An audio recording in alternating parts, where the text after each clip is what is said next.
வாழ்க வையகம், வாழ்க வளமுடன். இன்று நாம் சிந்தனைக்கு எடுத்துக்கொண்ட பொருள் சீர்காந்த நிலை விளக்கம். காந்த என்பது இல்லாத இடம் இல்லை. ஆனா அதை பார்க்க முடியாது. அது மின்சக்தியா மாறினா பார்க்க முடியும், தொட்டா கூட ஷாக் அடிக்கும். அதுக்கு முன்னிலைதான் காந்தம்.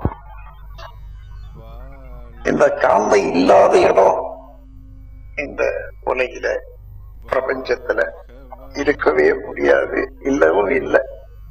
அதனால்தான் சேட்டலைட்ல இருந்து அங்க ஏதோ ஒரு செய்தி அனுப்புறாங்க, இங்க இருக்கிறவங்க அதை வாங்கிக்கிறாங்க. மத்தியில உயரா இருக்குது இல்லை. எப்படி வருது?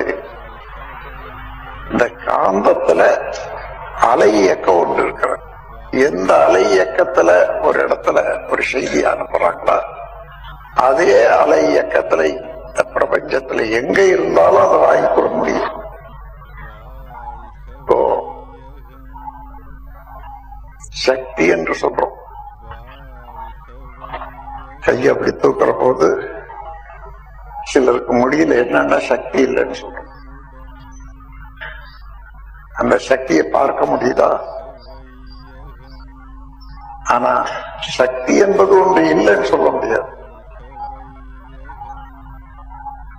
இந்த சக்தியை பற்றி தெரியாததுனால, ஆறாவது அறிவு உபயோகப்படுத்தி தெரியாததுனால அது இல்லை என்று சொல்றோம். கண்ணுக்கு கெட்டல.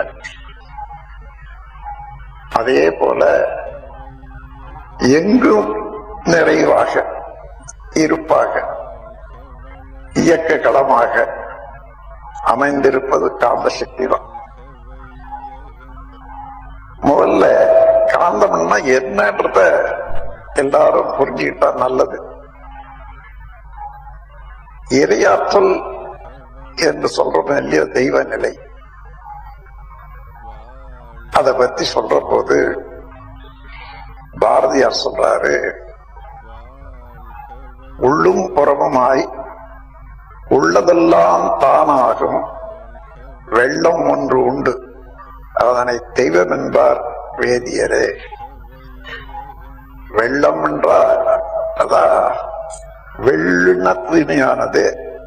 என்றால் பிரணவம், சிவமும் சக்தியும் சேர்ந்த ஒரு பேரியக்கம். தூய்மையான சிவமும் சக்தியும் சேர்ந்த ஒரு பேரியக்கம். இந்த உண்மை அப்படியே மனதில் வச்சுக்க. இதுவரையில வந்த மகான்கள், மத தலைவர்கள் எடுத்துங்க. எந்த மத தலைவராகிலும் தெய்வம் என்ற நிலைக்கு சரியான விளக்கமோ அல்லது அறிவிப்பு செய்தாங்களான்னா இல்லை. அதனால என்னாச்சு, அவரவர்கள் இஷ்டம் போல தெய்வத்தை கற்பிச்சாங்க. தெய்வம் என்றால் எத்தனை உலகத்துல பிரபஞ்சத்துல இருக்கும் என்ன விடை வரும்?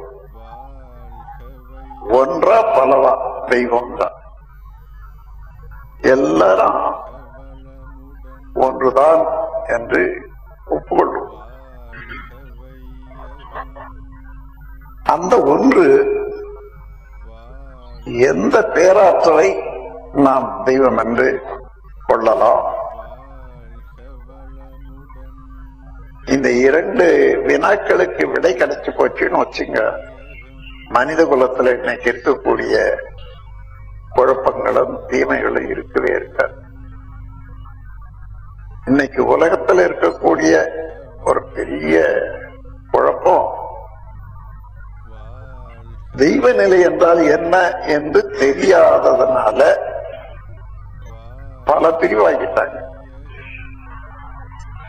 அதன் கீழே மனிதன் சிதைந்து விட்டான். எந்த காலத்திலேயோ யாரோ ஏதோ சொன்னாங்க, செய்தாங்க, அது தொடர்ந்து இன்னொருத்தர் பின்பற்றி இங்க வருவார். எந்த காலத்தோ இடம் காலம் தேவை இவையொக்க தோன்றியன எத்தனையோ செயல்கள். இப்ப என்ன செய்யணும்? அந்த செயல் அக்கருத்து இன்று சிந்தனைக்கோ அனுபவத்திற்கோ துன்பம் தருமெனில் தவிர்ப்போம். அப்படி வரணும் சீர்திருத்தம். இப்போ காந்தத்தை பற்றி தெரிந்து கொள்ளணும்னா இறைநிலை தெய்வநிலை என்பது உணர்ந்துட்டீங்கன்னா அந்த நிலையேதான் அலைநிலையில காந்தமாக இருக்கிறது. பிறப்புக்கு எவ்வுயிர்க்கும் சிறப்பு ஒவ்வா செய்தொழில் வேற்றுமையா ஆதி என்ற பிரம்மம் அது கடல் போல் ஒன்று. அதில் எழுந்த உயிர்கள் எல்லாம் அலை போலாகும். ஒரே கடல், கோடிக்கணக்கான அலைகள்.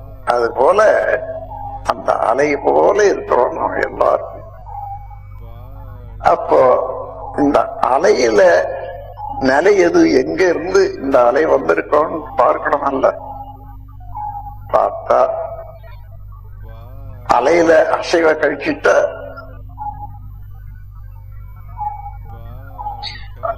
தண்ணிதான். அதே போல மனதுல அலையாக உள்ள மனதை கழிச்சிட்டா அங்க இருப்பது நிலையான தெய்வ நிலம். பூமி இவ்வளவு வேகமா சுத்துற, அதுக்கு எங்க இருந்து சக்தி வருது? அப்படி பார்த்தோம்னா பூமி எதனால் ஆக்கப்பட்டது? அசோசியேஷன் ஆஃப் எனர்ஜி பார்ட்டிகள் இஸ் மாஸ். எந்த ஒரு தோற்றமும் எனர்ஜி பார்ட்டிகள் சொல்லக்கூடிய அணுவாலதான், அழுக்கூட்டு தான் எந்த தோற்றமும் தெரியுது. அது ஒரு சாமியம். அசோசியேஷன் ஆஃப் எனர்ஜி பார்ட்டிகள் இஸ் மாஸ். எந்த தோற்றத்தை எடுத்தாலும் அது எனர்ஜி பார்ட்டிகள் சொல்லக்கூடிய இந்த அணுக்களுடைய கூட்டம் தான். அப்போ இந்த பூமி சுழலுதுன்னு சொன்னா இந்த பூமி எதனால் ஆக்கப்பட்டது? இந்த கேள்வி எடுத்துக்கொள்ளுது.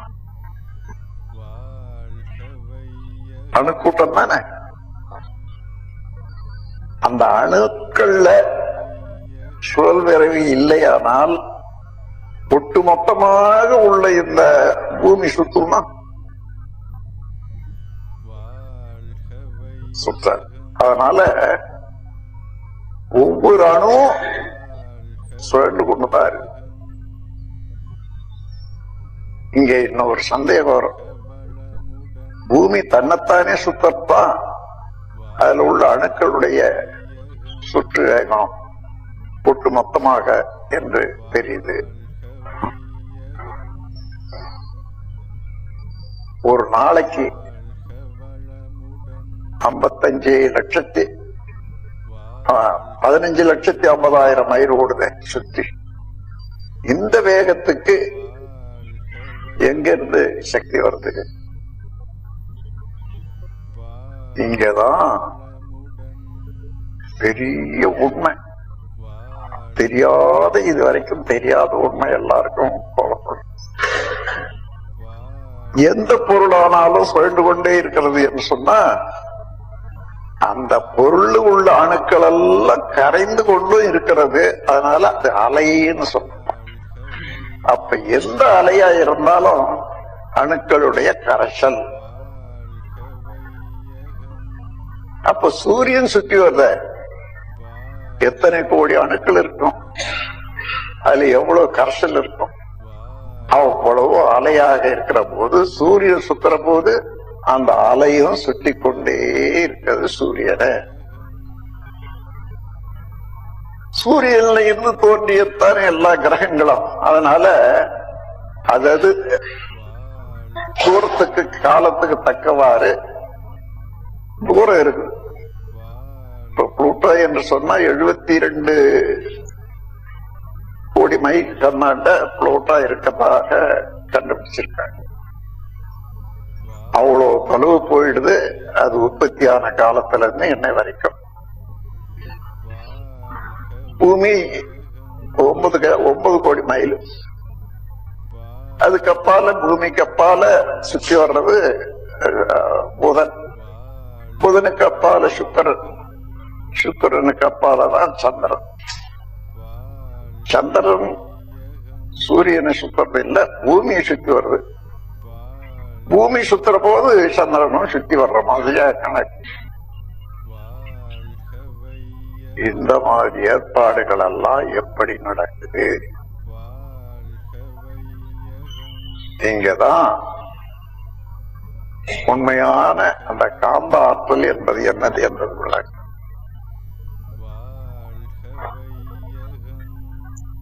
சூரியன்ல இருந்து எத்தனை கோடி அணுக்கள்ல இருந்து அலைகள் வருது. அந்த அலையெல்லாம் காந்தம் தான். எந்த அலை எடுத்தாலும் காந்த சக்தி தான்.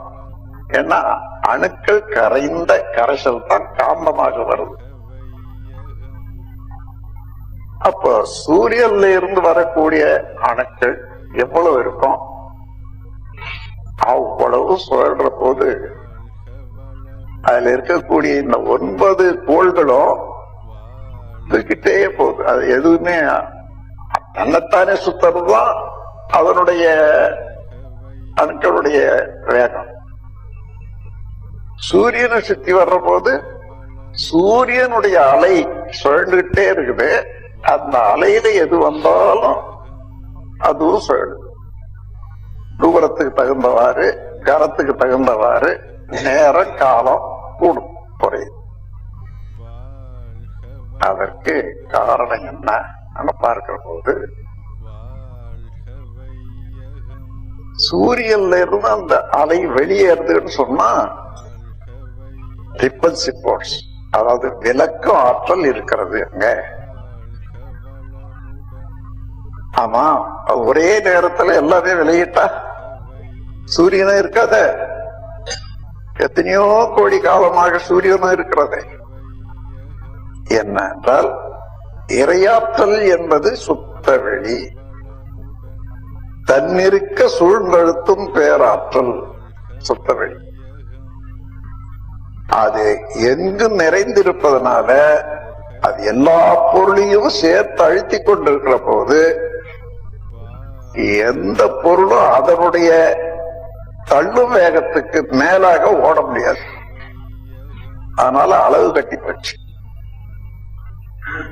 அப்ப இந்த 2 வேகத்தையும் எடுத்துக்கொள்ளுங்க.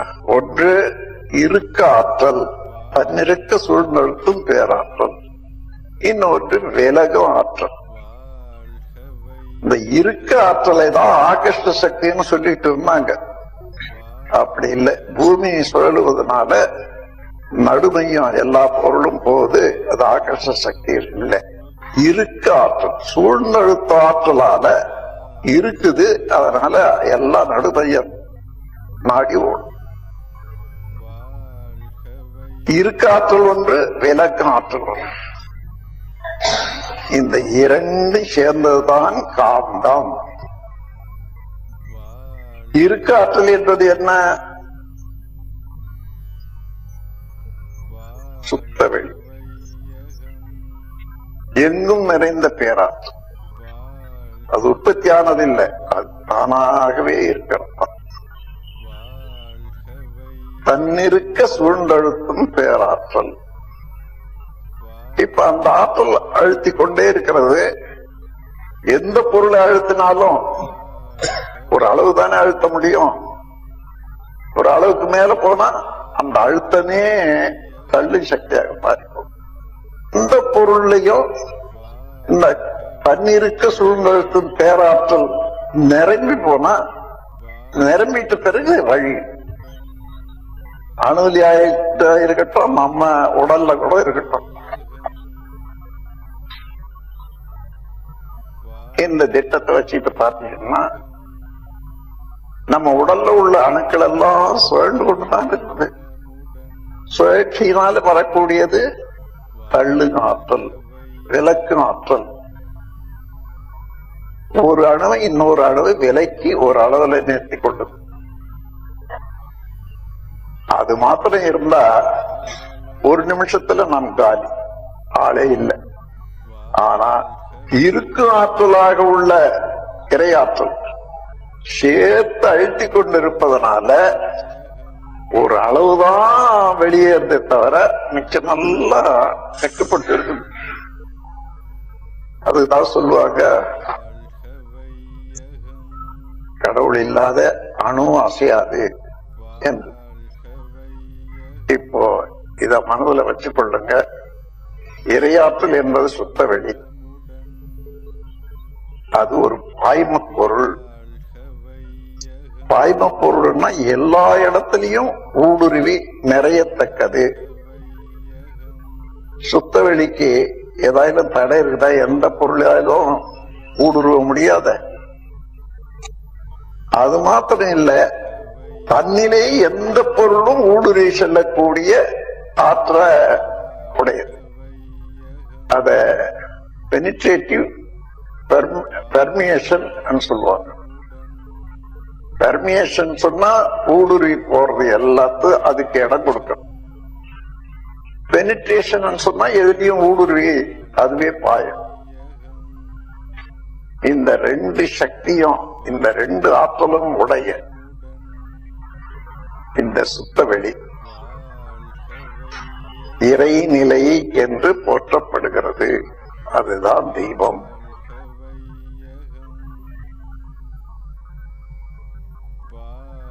ஆனா உடனே தெய்வம் என்றது ஒப்புக்கொள்ள முடியுமா?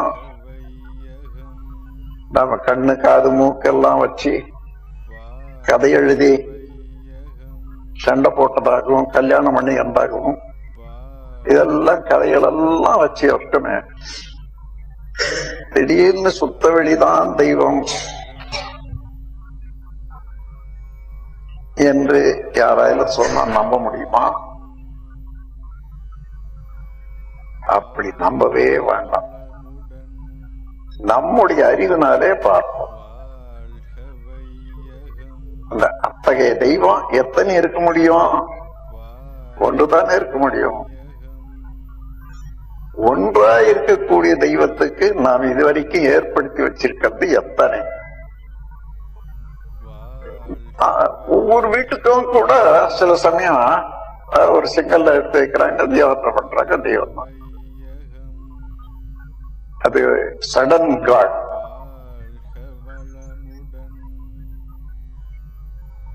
நாமும் வணங்குற தெய்வத்துக்கெல்லாம் பசி உண்டு. உண்மையான தெய்வத்துக்கு பசி இல்லை. ஏன்னா உடல் இல்லை, குடல் இல்லை. அந்த உடலும் இல்லாத குடலும் இல்லாத ஒரு தெய்வ நிலைக்கு பூர்வத்தை கண்ணு மூக்கு காதிவைகள் எல்லாம் கொடுத்து இது வியாபாரம்.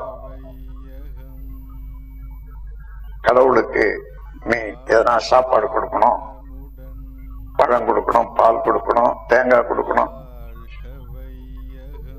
கடவுளுக்கு தேங்காய் அவசியமா?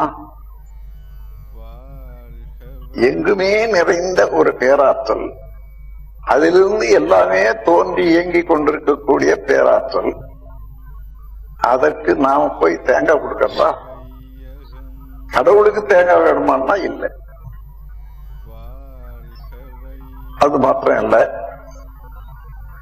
நாம் கடவுளை போய் வேண்டித்தான் ஏதாவது பெற வேண்டும்னு நினைக்கிறோம். இந்த 7 தாதுக்களே போதும். சாதம் சாப்பிடுறோம், 7 தாதுக்களாக மாறும். இட்லி சாப்பிட்டாலும் சரி, தோசை சாப்பிட்டாலும் சரி, அல்லது சப்பாத்தி சாப்பிட்டாலும் சரி, ரசமா மாறி ரத்தமா மாறி ரச ரத்த மாமிசம் மேதை அஸ்தி மஜ்ஜை சுக்கிலம் என்று 7. யாருக்கு தெரியாது? இது எல்லாருக்கும் உடல்ல நடக்கிறதானே.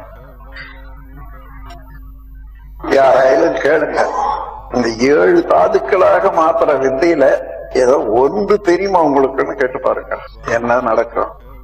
யாரும் நிக்க மாட்டாங்க. இந்த கேள்விக்கு யாரா பதில் செய்வது? உள்ளதான் நடக்குது, ஏன் தெரியாது. அதாவது அந்த பேராற்றல் கண்ணுக்கு தெரியாது, கருத்துக்கு எட்டக்கூடியதான். ஆறாவது அறிவுதான் கருத்து. 5 புலன்களை கொண்டு அறிவது மனம். மனதுக்கு எட்டல, ஆனா அறிவுக்கு எட்டு.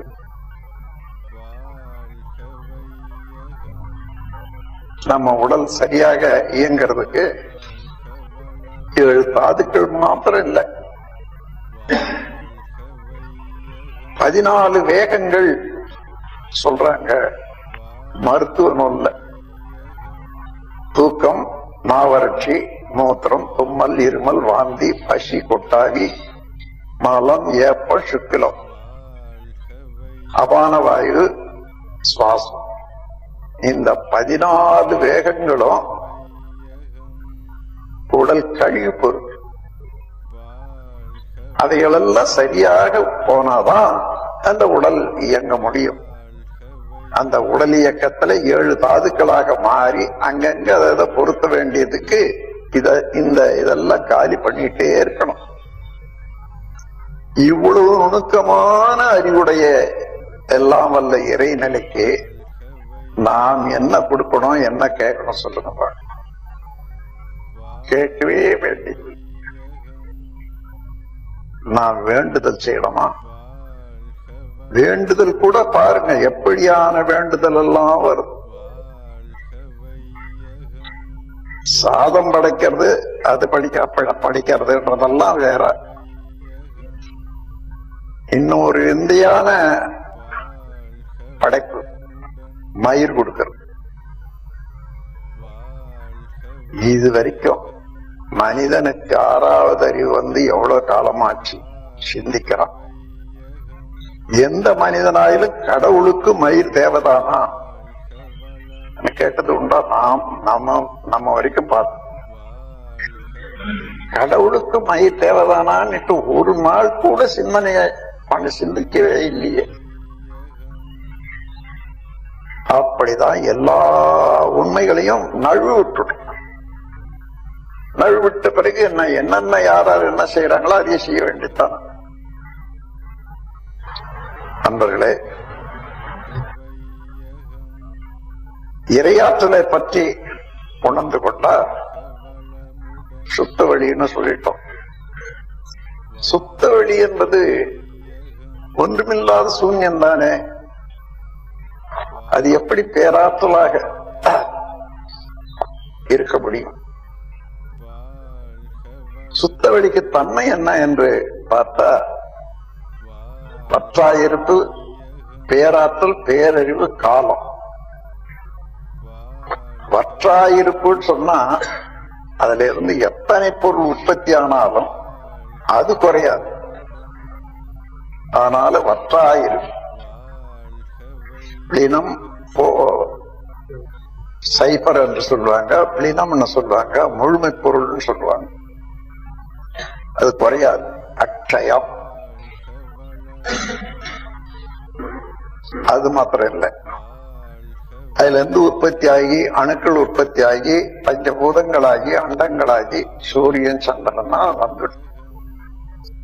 அப்படி உற்பத்தி ஆகி வந்திருக்கக்கூடிய அத்தனை பொருளையும் தாங்கி கொண்டு லேசா எல்லாம் மிதக்க விட்டு கொண்டு இருக்கிறதுன்னு சொன்னா மொத்தம் சேர்த்து பார்த்தா எவ்வளவு பளு இருக்கும். அவ்வளவு பளு லேசாக மிதக்க விட்டு கொண்டு இருக்கிறதுன்னு சொன்னா அது சக்தி எவ்வளவு இருக்கும்? ஒன்றுமில்லாத இருக்குமா? அதுக்கு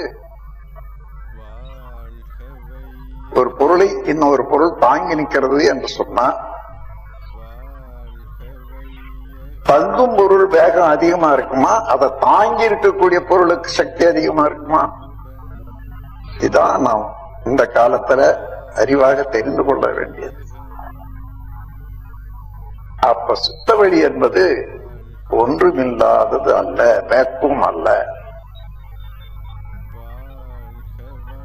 பேராற்றல் உடையது.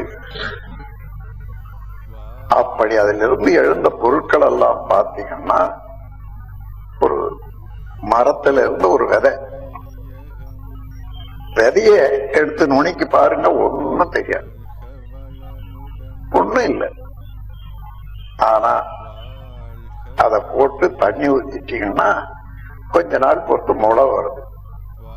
அந்த முளை எப்படி அதனுடைய தாய் செடி தாய் மரம் எப்படி முளை விட்டு இருக்குமோ அப்படியே வரும். அப்புறம் இலை வருது, இலையை எடுத்து பாருங்க, அது நரம்புகள், அவனுடைய நிறம், அவனுடைய வளைவுகள் அந்த தாய் செடியினுடைய அளவு போலயே இருக்கு. இதெல்லாம் எங்க இருந்தது? இரையாற்றல்னால மரத்தினுடைய தன்மையெல்லாம் அலை வடிவத்துல சுருக்கி விதையில வச்சிருக்கு. இப்போ வெளியில அந்த அலையானது ஃப்ரீக்வன்சி சுழல்நிறைவுக்கு தகுந்தவாறு விரிந்து இப்பொழுது பழைய நிலைமைக்கு கொண்டு வரும். 10 வருஷத்துக்கு முன்னாடி ஏதோ ஒரு ஊருக்கு போனீங்க, இப்ப இருந்தாலும் இருந்து நினைவு வருது அந்த ஊர். இவ்வளவு காலம் எங்க இருந்தது இந்த எண்ணம்? அலை வடிவத்துல சுருக்கி கருமையத்தில் இருந்தது.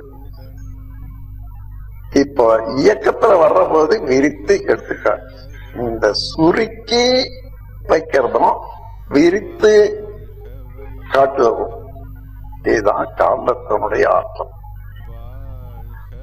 காந்த ஆற்றல் என்பது 2 சக்தியை உடையது. ஒன்று இருக்கு ஆற்றல், இன்னொன்று விளக்கும் ஆற்றல். இந்த 2 ஒன்று வேற வேற இல்லை, ஒன்னேதான். மிகுதி ஆகிற போது தானாகவே விளக்கு ஆற்றலாக வரும். இப்போ அந்த இறைவெளியை பற்றி, அதுதான் தெய்வநிலை என்று ஒப்புக்கொண்டோமானா, காலம் தன்னுடைய இறுக்கத்தினாலேயே ஒரு அதிர்வு ஏற்படும் இல்லையா? அந்த அதிர்வு, ஒவ்வொரு அதிர்வும் காலத்தினுடைய நுண்ணளவு. எவ்வளவு நேரம்? காலத்தின் நுண்ணளவு கண் சிமிட்டும் நேரம். நுண்ணழகு என்பது ஒரு அலகு. கணக்கில் 2 அதிர்வுக்கு இடையமையும் நீளம். 2 ஒன்றுக்கு ஒன்று ஒரு தடவை அதிர்வு ஏற்படுது, இன்னொன்று ஏற்படுதுன்னு சொன்னா அதுக்கு இடையில எவ்வளவு நேரம்ன்றது கணக்கிடவே முடியாது. அந்த மாதிரியான அதிர்வு தான் இந்த பிரபஞ்சம் முழுவதும் சுத்த வெளியில இருக்கிறது. அதனாலதான் எல்லா பொருளுக்கும் அந்த அதிர்வு. அதனால்தான் வளர்ச்சி, தளர்ச்சி, முழுமை எல்லா மாற்றங்களும் உண்டாகிறது காலத்தாலும். நெறி தவறாத அது இயக்குவதனால இயமம் என்று சொல்லுவாங்க, நெறி தவறாத செயலை. அந்த இயமத்துக்கு யமன்னு வச்சு அது ஒரு எருமாடு மேல ஏற்றி யமனை உற்பத்தி பண்ணிட்டோம். யாராயிலும் யமனை பார்த்துப்பாங்களா? பார்க்க முடியுமா?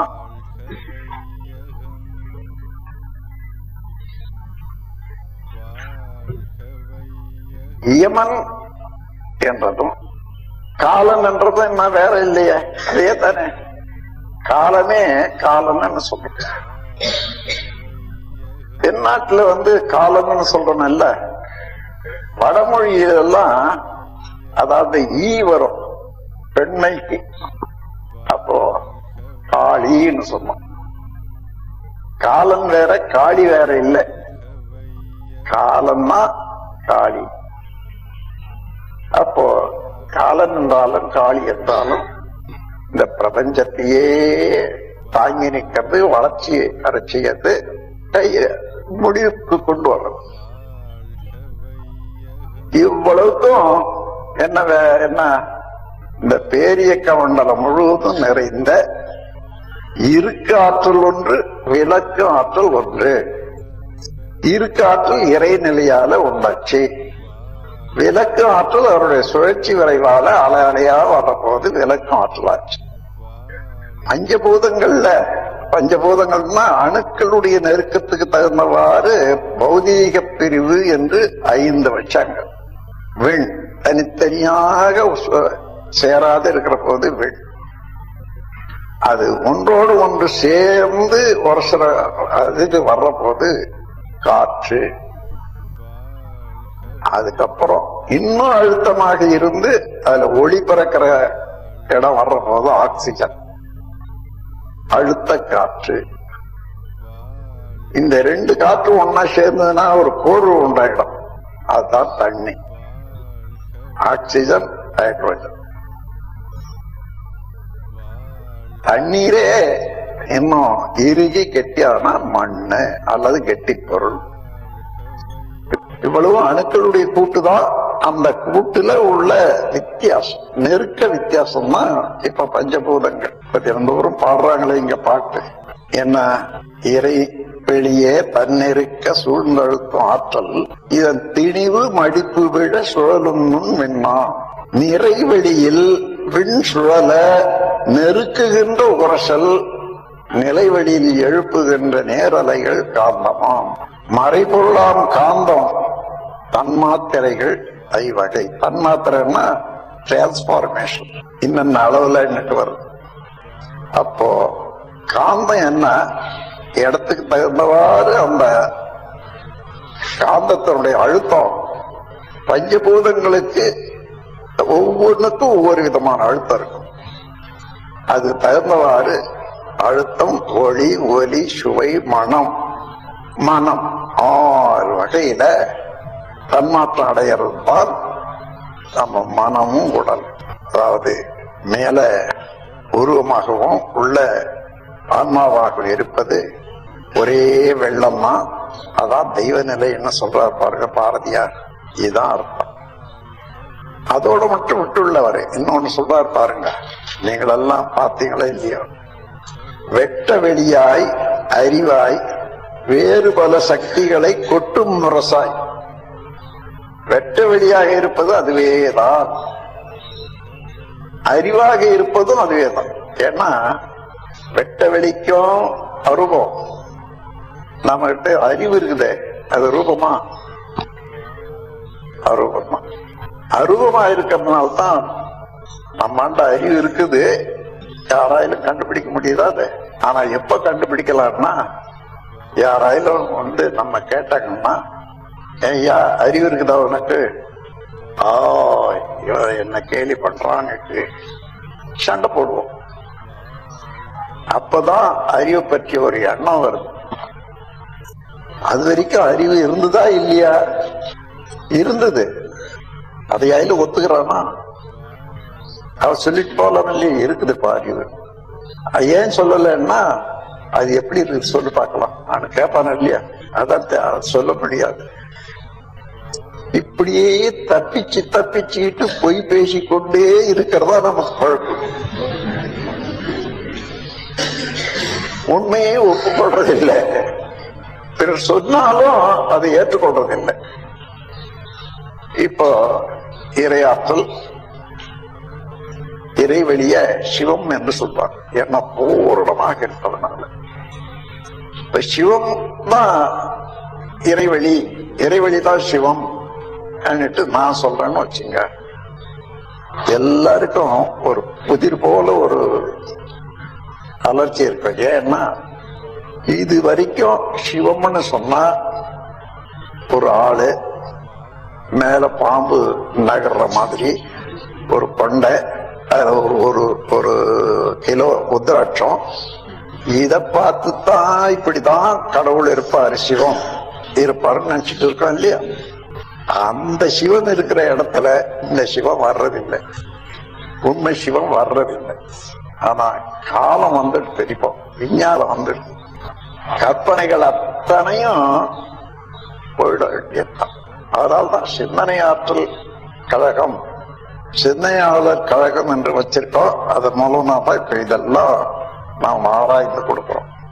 அன்பர்களே, அப்படியானா நம்ம உடல்ல இந்த காந்த சக்தி இருக்கிறதா, எப்படி இருக்கிறது என்று நீங்க தெரிஞ்சுக்கணும்னு ஒரு ஆசை இருக்குமா இல்லையா? இந்த கையை 2 கையும் வச்சு ஒரு 3 அங்கலம் வச்சு பாருங்க. ஒரு அங்கலத்தை நெருக்குங்க, மறுபடியும் பாருங்க. கை மேலேயே நினைவு வச்சு பார்க்கணும்ப்பா. விரித்து கூட்டி நெருக்கி நானா கொண்டாந்து வச்சிருக்கேன். ஏதோ ஒன்று தெரியுதல்ல, என்ன இது? அழுத்தம். ஜீவகாந்த சக்தி உடல்ல ஓடிக்கொண்டே இருக்குது. அது எப்பவும் இருக்குது, நான் கவனிக்கல. அதுதான் எண்ணமாக, அதாவது மனமாகவும் இருக்கிறது. அதுவே தான் உடலாகும். காந்த ஆற்றல் முதல்ல உற்பத்தி ஆகிற போது இறையாற்றலினுடைய மடிப்பு, இருக்க ஆற்றலால மடிப்பு விழுந்து அணுவாச்சு. அந்த அணுக்கள் மீண்டும் அதனுடைய அழுத்தத்தினாலே சுழல்ற போது அலையாச்சு.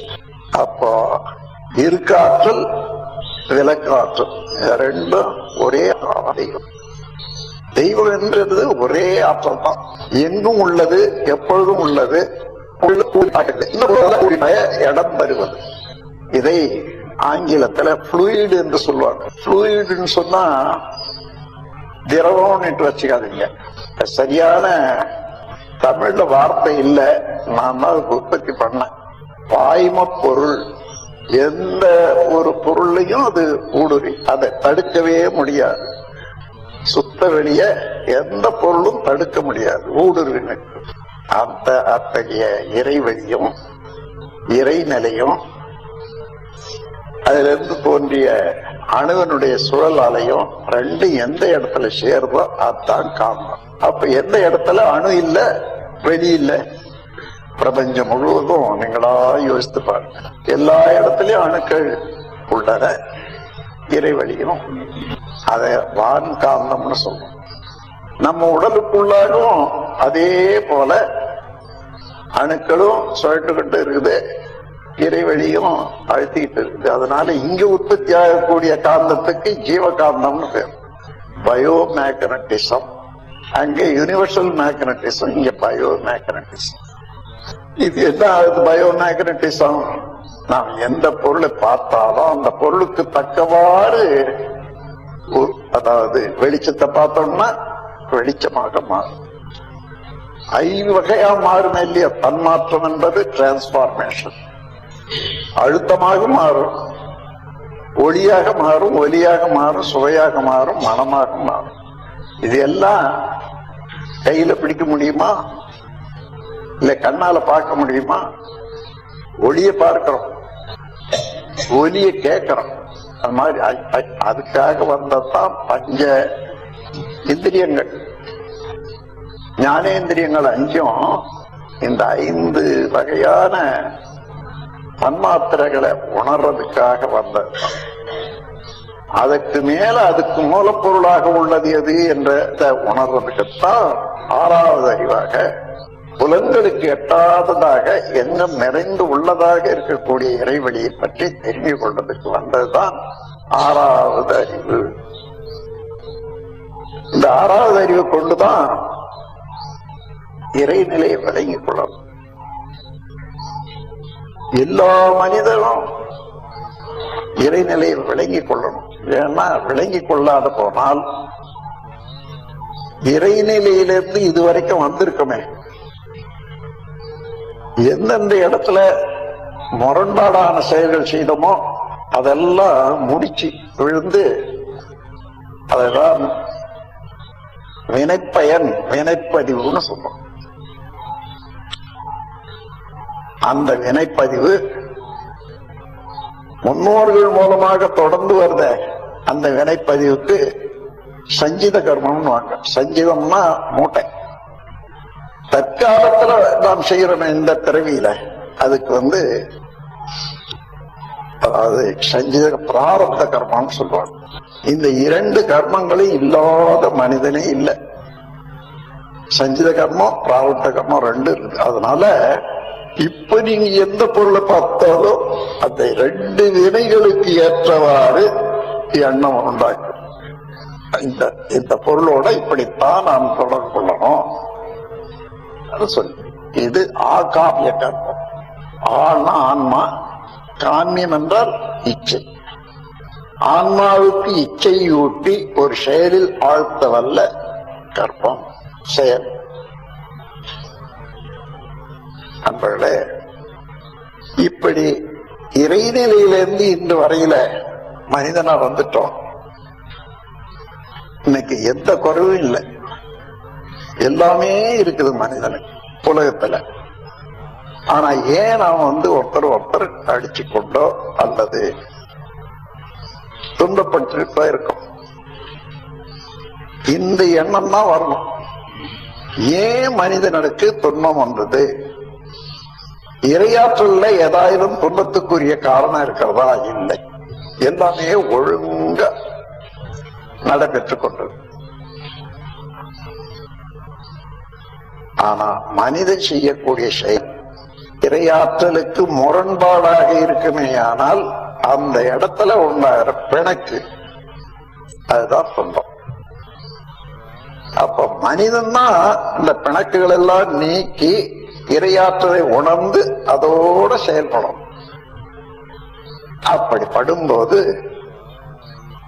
வினைப்பதிவு என்பது இல்லை, எல்லாமே நல்வினையாகவே இருக்கும். அதே நேரத்துல நல்வினைகளே செய்துட்டு போறோம்னு சொன்னா பல வினைகள் தவறானதெல்லாம் தானாகவே கரைஞ்சு போகும் இல்லையா? இப்போ என்னண்டா அந்த மாதிரியான தீய வினைகள் எல்லாம் இல்லைன்னுட்டு ஒருத்தர் நினைக்கிறான். நீங்க எப்படி வந்தீங்க? அம்மா அப்பா மூலமாக, அவங்க அம்மா அப்பா மூலமாக, இப்படி போய்கொண்டே இருந்த வித்தில்லாத உயிர் இல்லை. முதல்ல ஒரு மனிதன் தோன்றியது எப்படி தோன்றியிருப்பான்னு பார்த்தா, மனிதனுக்கு அடுத்ததாக உள்ள ஒரு ஜீவனிலிருந்து வித்து எடுத்துத்தான் வந்திருக்கணும். அப்படி பார்க்கிற போது மனிதனாக வந்த பிறவி எத்தனை ஆயிரம் இருக்குமோ, அதை விட அதுக்கு முன்னதாக இருந்த விலங்கின பதிவு பிறவி எண்ணில் அடங்காதவை. மனிதனாக வந்த பிறகு உணவு உற்பத்தி செய்ய தெரியவனுக்கு. அதுக்கு முன்ன விலங்கினமாக இருந்த போது உணவு உற்பத்தி செய்ய தெரியாது. அதனால என்ன ஆச்சு? ஒன்றை ஒன்று பிடித்தே சாப்பிடுவது தேவையாயிடுச்சு. ஒரு உயிரை இன்னொரு உயிர் சாப்பிடுவது, அதுதான் விலங்கின செயல். அந்த செயல்ல 4 விதமான குற்றங்கள் அல்லது கர்ம பதிவுகள் உள்ளன. ஒன்று வதைத்தல், வதை செய்தல், துன்புறுத்துதல். 2வது கொலை செய்தல். 3வது அவருடைய உடலை பறித்து உணவாக கொள்ளுதல், திருடு. 4வது அவனுடைய வாழ்வின் சுதந்திரத்தை அழித்தல். இந்த 4 குற்றங்கள் தான். ஆனா விலங்கினத்துக்கு அது குற்றம்னு நாம் சொல்ல முடியுமா? அதை விட வேற வேலை செய்யறது இல்லை. ஆனா மனிதன தொடரியத்துல இருந்து விலங்கின குற்றம் 4 நமக்கு வந்துருக்கு. அது இல்லாத மனிதனே இல்லை. 4 குற்றங்கள் பதிவு இல்லாத மனிதனே இல்லை. அதனால்தான் எந்த இடத்துலயோ அதுக்கு சந்தர்ப்பம் வந்தா இதுல ஒரு குற்றம் ஒரு பதிவு வெளியாகி செயலாக்கும். விலங்கினத்தினுடைய செயல்கள் எல்லாம் பார்க்கலாம் மனிதனங்கள். அதனால இறைநிலையை உணர்ந்து கொண்டா அந்த இறைநிலை உணர்வையே இந்த வினைகள்ல இருந்து தன்னை மீட்டுக் கொள்ளணும் என்ற அளவுக்கு தெளிவு, அறிவு தெளிவு. அறிவு தெளிவு வந்த பிறகு உள்ளதை உணர்ந்தான் நல்லதையே செய்வான், அல்லவை தானாகவே போயிடும். அப்போ மனிதன் எங்க இருந்து வந்தான்னு பார்த்தா விலங்கினத்திலிருந்துதான் மனிதன் வந்திருக்கு. மனிதனாக வந்த பிறவிகளுடைய எண்ணிக்கை எவ்வளவு இருக்குமோ சாதாரணமா நினைச்சு பார்த்தோம்னா அதை விட எண்ணிக்கை அதிகமாக இருக்கும் விலங்கினமாக இருந்த பிறவியினுடைய எண்ணிக்கை. ஏன்னா ஒவ்வொரு உறுப்பு உற்பத்தியானதுக்கு ஒரு ஒரு ஸ்பெசிபிக் காரணமா, கை உற்பத்தியானது, கால் உற்பத்தியானது. பறவைகள் எல்லாம் முக்கியமா காக்கை தான் எடுத்து சொல்லுவோம். பறவைகளுக்கு ஒரு அடையாளம், அதுக்கு பேர் என்ன? காக்கை. காக்கைன்னா என்ன? காலையே கையையே காலாக உபயோகப்படுத்துறது. காலும் கையும் ஒண்ணுதான். கால் கை காக்கை. இந்த காலும் கையும் ஒன்னா ஒரே நேரத்துல வலிக்குது பாருங்க, அதுக்கு காக்கை வலின்னு சொல்றாங்க. கால் கை வலி, அத காக்கை வலின்னு சொல்றோம். அந்த மாதிரி இந்த மனித இனத்துல எல்லா உயிரினங்களுடைய தன்மைகளும் அடங்கி இருக்குது. நமக்கு நாமே யோசனை பண்ணி பார்ப்போம். ஒவ்வொரு சமயத்துல விலங்கினமாக எத்தனையோ செயல் செய்யறோம். நீங்க போயிட்டே இருக்கீங்க, ஒருத்தர் வந்து பாக்கெட்ல கைய போட்டு படத்தை எடுக்கிறார். ஐயோ அடாடா, என்னப்பா, இல்ல எனக்கு வேணும், நீ எடுக்க கூடாது. எடுக்கிற இவன் வந்து இவன் கையிலயும் ஒன்னும் ஆயுதம் இல்லை, அவன் கையிலயும் ஒன்னும் ஆயுதம் இல்லை. எடுக்க கூடாதுன்றான். இல்ல நான் எனக்கு வேணும்னு எடுக்கிறான். வாய்தான் போக கடிக்கிறது. குழந்தைகள் இருக்காங்களே, 2 வயசுல இருந்து 3 வயசு உள்ள குழந்தைகள் எல்லாம் 10-20 குழந்தைகளை விளையாட விடுங்க. நல்ல விளையாட்டு சாமான் எல்லாம் கொடுத்து விளையாட விடுங்க. அந்த சுவத்து ஓரத்துல ஒரு இடத்துல ஒரு புகை மாதிரியா போட்டு வைங்க, 4 இடத்துல ஏணி மாதிரியா போட்டு வைங்க. விளையாடிட்டே இருக்கிறதெல்லாம் அப்படி பார்த்தா சரி, எல்லாம் போட்டுடும். தலையை போய் விடுவாங்க. ஏறும், மேல ஏறும். ஏன் மேல ஏறி குகையில, அதாவது வலையில வாழ்ந்த ஒரு பதிவு இருப்பதனால அது எல்லாம் அங்க எடுத்துக்காட்டு. இந்த ஹோமியோபதியில ஒரு சிஸ்டம் இருக்கு. என்னன்னா, குணங்களை வச்ச மருந்து எடுக்கிறது. மனிதன் இருக்கக்கூடிய குணங்கள் எல்லாம் எடுத்தா எல்லா விலங்கினத்தினுடைய குணமும் இருக்குது. எந்தெந்த நேரத்துல ஒத்து வருமோ அந்த குணம் உற்பத்தி ஆகிற போது மனித இனத்துக்கு, மனித உடலுக்கு ஒவ்வாமை ஏற்படுத்து பாருங்க. அதுதான் வியாதி. அந்த வியாதியை போக்குறதுக்கு எந்த விலங்கின குணத்துல இருந்து இவனுக்கு இந்த வியாதி வருதுன்னு பாக்குறான். அதே விலங்கினத்தினுடைய சக்திய அலையாக மாற்றி அதை மருந்தாக கொடுக்கறது தான் ஹோமியோபதி. எந்த மூலிகையிலையோ எந்த ஜீவன்லயோ எந்தெந்த குணங்கள் இருக்குதோ அதை கண்டுபிடிச்சாங்க இல்லையா, அதையே கொடுத்து அந்த நோயை போக்கணும். நண்பர்களே, நாம ஒவ்வொருவரும் காந்த ஆற்றல் நிலையங்கள் தான். எங்கேயோ 1000 மைலுக்கு அந்தாண்ட ஒரு அன்பர் நம்ம நினைச்சாங்கன்னா நம்ம நினைவு அவங்களாண்ட போகும். நம்ம உருவம் அவங்களுக்கு போகும், அந்த அவங்களுடைய உருவம் நமக்கும் வரும். ஏன்னா மனம் வந்து காந்த ஆற்றலுடைய அலைதான். அது பாய முடியாத இடம் இல்லை. அதனால்தான் எத்தனையோ மைலுக்கு அந்தாண்ட சேட்டலைட் எடுத்து போறாங்களே, அங்கிருந்து பூமிக்கு தொடர்பு வைக்கிறாங்க. வயராறு மத்தியில இல்ல. இப்ப லண்டன்ல ஒரு டிவி ஷோ எடுக்கிறாங்கன்னு வச்சுங்க, அத சேட்டலைட்டுக்கு அனுப்பிச்சு மறுபடியும் பூமிக்கு காண்பிக்கிற போது அங்க ஆயிரக்கணக்கான டிவி ஷோல வருது. அங்க சுருங்குது, இங்க விரியுது. இவ்வளவுதான்.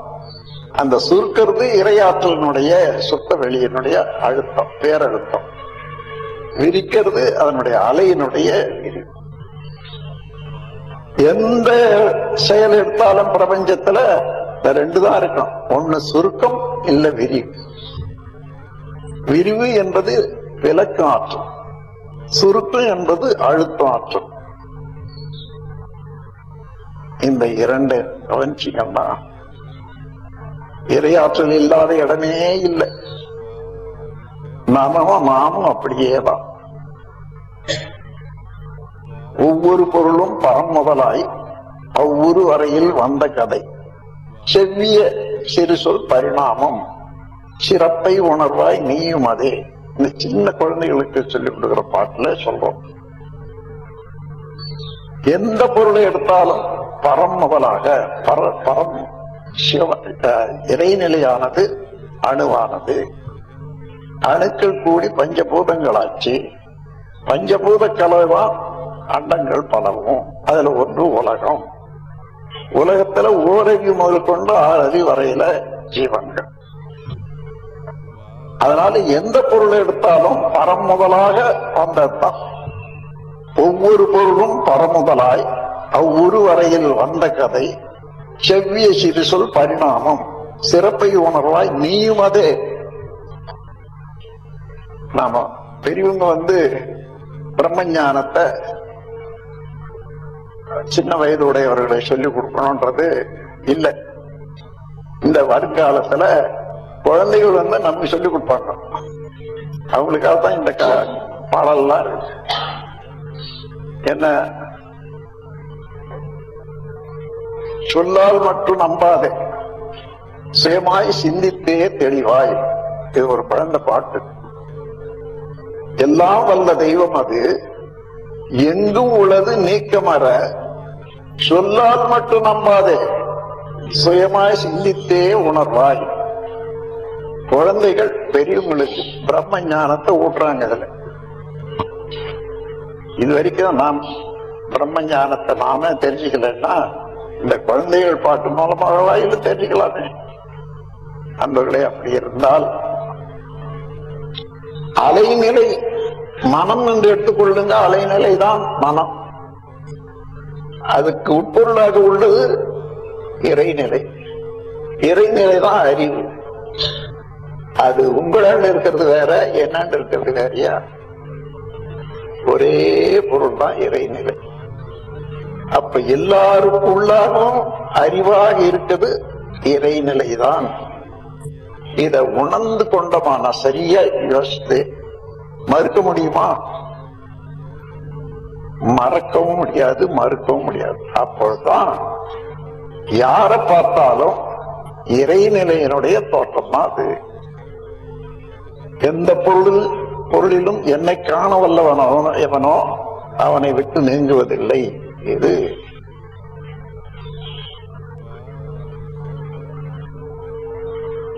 அப்போ அந்த மாதிரி எந்த பொருளிலும் இறைவனை காணலாம். மரம் எடுத்துக்க. மரம் என்பது என்ன? அணுக்களுடைய கூட்டம். அணு என்பது என்ன? இறைநிலையனுடைய சிற்றுருவம். அப்ப இறைநிலையேதான் மரமாகவும் இருக்கிறது. மரமும் இறைநிலைதான். அப்போ நமக்கு எந்த வகையில உபயோகப்படுத்திக் கொள்ளலாம்? சிறப்பு கொலையாக மலைக்கவும் வேண்டாம், கொலைக்கவும் வேண்டாம். எதியம் எல்லாம் இருக்கிறது இருக்குது. அவ்வளவுதான். நாம் எப்படி என்ன தேவை எப்படி உபயோகப்பட்டோம் நண்பர்களை. இதுக்கு மேலாக கடைசியாக நாம் உணர வேண்டியது இந்த ஜீவகாந்த சக்தி துன்பம் இல்லாத இருக்கணும். துன்பம் இருந்தால் அந்த இடத்துல அது ஷார்ட் சர்க்யூட். ஷார்ட் சர்க்யூட் வந்தா என்ன ஆகும்? எல்லாம் போச்சு, எல்லா மின்சாரமும் வீணா போகும். அந்த ஷார்ட் சர்க்யூட் எப்படி வருதுன்னா துன்பம் வர்ற இடத்துல தான் வரும். அதனால யாருக்கும் நாம் துன்பம் செய்யக்கூடாது. இப்படி ஒரு திட்டம் வச்சுங்க. மனதுக்கோ உடலுக்கோ துன்பம் செய்யக்கூடாது. அப்படிதான் வாழும். துன்பப்படுபவர்களுக்கு உதவி செய்யும். இந்த 2 கருத்தை இன்னையில இருந்து வச்சுங்க. எப்படி இருக்கும் வாழ்க்கைன்னுட்டு ஒரு வாரம் இத போல நடந்து பாருங்க. அதுக்கப்புறம் இதுதான் சரியான பாதை. இந்த உடலுக்கும் மனதுக்கும் துன்பம் செய்யாத இருக்கணும். துன்பப்படும் உயிர்களுக்கு உதவி செய்யணும். இத எழுதி வச்சுட்டு வேதங்கள் எல்லாம் என்ன சொல்லுதுன்னு கேட்டு பாருங்க. புராணங்கள் எல்லாம் என்ன சொல்லுதுன்னு கேட்டு பாருங்க. அறிஞர் உலகத்துல எந்தெந்த தத்துவ ஞானிகள் என்னென்ன எழுதுனாங்களோ அதெல்லாம் கேட்டு பாரு. எல்லாத்தையும் கடங்கி எடுத்தால் பிறருக்கு தொன்மை செய்யக்கூடாது, உதவி செய்யணும். இது தெரிஞ்சது கஷ்டமா? எல்லாரும் தெரிந்து கொள்ளலாம். இல்ல நடந்து கொள்றது கஷ்டமா? எல்லாரும் நடக்கும். இன்று கூடிய கூட்டத்துல இதையே ஒரு தெளிவான முடிவாக வாழ்க்கை தத்துவமாக எடுத்துக்கொண்டு வாழ வேண்டும் என்று உலகம் மீது வந்ததில்லை. எனினும் திறந்து விட்டோம். வாழ வேண்டும் உலகில் ஆயுள் மட்டும். எப்படி வாழ்ந்தவர்கள் அனுபவத்தை தொடர்ந்து பற்றி வாழவென்ற உரிமை எல்லோருக்கும் உண்டு. வாழ்வோருக்கு சாதகமாய் வாழ மட்டும். அதனால என்ன, வாழ உள்ளோர் அனைவருமே ஒன்று கூடி வகுத்திடுவோம் ஒரு திட்டம் பலமாய் வாழ. அந்த திட்டம் தான் யாருக்கு யாரும் தொன்மம் தரக்கூடாது, முடிந்த வரையில உதவி செய்யணும். ஈதல் இசைப்பட வாழ்தல், ஈதன்றி ஊதியமில்லை உயிர்க்கு. ஈதல் என்பது துன்பத்தை போக்கணும். இசைப்பட வாழ்தல் என்பது துன்பம் செய்யாதிருப்பது. அன்பர்களே, இந்த சுருக்கமான வாழ்க்கை வழிய உணர்ந்து பின்பற்றி எளிதான முறையில நாம் வாழ்ந்து, வெளியில தான் உங்க வீட்டிலேயே இத பயன்படுத்தணும். கணவன் மனை உறவுல, குழந்தைகள் உறவுல ஒருத்தருக்கும் தொன்மை இல்லாதான் வாழணும். இந்த உண்மையை உணர்வதற்கு நாம் ஒவ்வொருவரும் காந்த நிலையம். காந்தம் என்பது என்ன? இறை நிலையம், அதனுடைய அலையும் தான். அப்ப இறைவனே காந்தமாகி வந்த பரிணாமத்தில் நாமும் ஆகி இருக்கிறான். நம்ம போல எல்லா உருவங்களும் ஆகி இருக்கிறது. அப்போ ஒரு உருவத்தோட எந்த முறையில நான் தொடர்பு கொள்ளணும்? அன்பர்களே, சுருக்கமான முறையில இந்த நீதியை உணர்ந்து கொண்டு காந்த ஆற்றலினுடைய பெருமையை தெரிந்து கொண்டால் இறைநிலையும் அதன் அலையும் காந்தமாய் மலர்ந்துள்ள, இறைநிலையும் அதனலையும் காந்தமாய் மலர்ந்துள்ள, எங்கும் எப்பொருளிலும் எவ்வுயிரிடத்திலும் மறைபொருளாய் அமைந்திருந்து மதிக்கும் விளை வாயலும் மனிதர் செயல் அனைத்திலும் மாறியின்றி தவறியின்றி மதிக்கும் விளை வாயலும் முறை விளங்கி கொண்ட பின் மனம் தீயதென்னுமோ மற்றவர்க்கும் தீங்கிழைக்க மலருமோ பழிச்செயல். நிறைநிலையின் நினைவோடு நீதி அன்பு அறநெறி நேர்மை நிற்க காந்த ஞானம் நெறி விளக்கும் வாழ்விலே. எல்லோரும் இந்த காந்த ஞானம் பெற்று மகிழ்ச்சியோடு வாழணும். பிறருக்கு தொன்மை செய்யலன்னா நமக்கு யாரும் தொன்மை செய்ய முடியாது, செய்யவும் மாட்டாங்க. அந்த முறையில ஒருவருக்கொருவர் ஒத்தும் உதவியும் உலகிலே நாம் வாழ்ந்து அமைதியை நிலைநாட்டி இன்பத்தை அனுபவிப்போம் என்று கூறி என்னுடைய உரையை நிறைவு செய்கிறேன். வாழ்க வளமுடன், வாழ்க வளமுடன்.